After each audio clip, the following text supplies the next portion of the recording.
श्रमिक एकजुटीचा शेतकरी श्रमिक एकजुटीचा इन्क्लाब जिंदाबाद इन्क्लाब जिंदाबाद कर्मचाऱ्यांना किमान वेतन मिळालंच पाहिजे शेतीमालाला रास्त भाव मिळालाच पाहिजे शेतीमालाच्या हमी भावाचा कायदा झालाच पाहिजे दिल्लीमध्ये शेतकऱ्यांवर लाठीचार्ज करणारा केंद्र सरकार मुर्दाबाद शेतकऱ्यांवर अश्रुधूर फवारणारा मोदी सरकार मुर्दाबाद शेतकरी कामगार एकजूट जिंदाबाद ईडीच्या नोंदी शेतकऱ्याच्या नावात झाल्याच पाहिजे भंडारदरा धरणामध्ये बंधारे अंतर्गत बांधलेच पाहिजे शेतीला वीज मिळालीच पाहिजे कर्मचाऱ्यांना किमान वेतन मिळालंच पाहिजे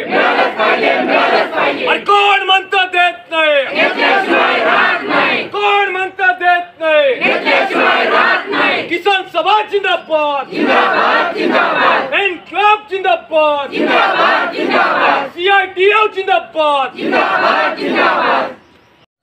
शेतीचे मातीचे शेतकऱ्यांचे आणि कर्मचारी कामगारांचे प्रश्न केंद्रस्थानी आणण्यासाठी आणि जाती आणि धर्मावर जो द्वेष पसरला जातोय त्याऐवजी श्रमिकांचे प्रश्न महत्त्वाचे आहेत ही बाब अधोरेखित करण्यासाठी आज देशभर SKM म्हणजे संयुक्त किसान मोर्चा आणि कामगार कर्मचारी कृती समिती ज्याच्यामध्ये 7 प्रमुख कामगार संघटना सामील आहेत आणि शेतकऱ्यांच्या या मंचामध्ये 500 पेक्षा जास्त संघटना सामील आहेत यांच्या नेतृत्वाखाली ग्रामीण भारत बंद आणि देशव्यापी औद्योगिक संपाची घोषणा करण्यात आलेली होती।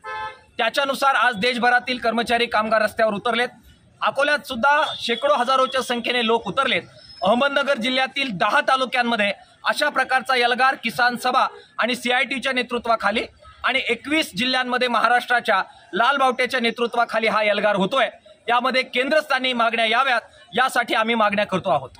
देशातल्या शेतकऱ्यांना आधार भावाचं संरक्षण मिळावं त्याचा कायदा व्हावा यासाठी जे शेतकरी दिल्लीच्या दिशेने निघाले त्यांच्यावर अनन्विक अत्याचार दिल्लीचं सरकार करतंय। त्यांच्यावर रबरी गोळ्या अश्रुधूर आणि लाठीचार्ज करून त्यांना जखमी केलं जातंय। जणू काही दुश्मनांचं सैन्य असावं असं शेतकऱ्यांशी वागलं जातंय। त्याचा सुद्धा निषेध देशभरातील कर्मचारी आणि कामगार आज रस्त्यावर उतरून करतायत। मोदी सरकारच्या शेतकरी विरोधी आणि कामगार विरोधी धोरणाचा आम्ही या निमित्तानं धिक्कार करतो।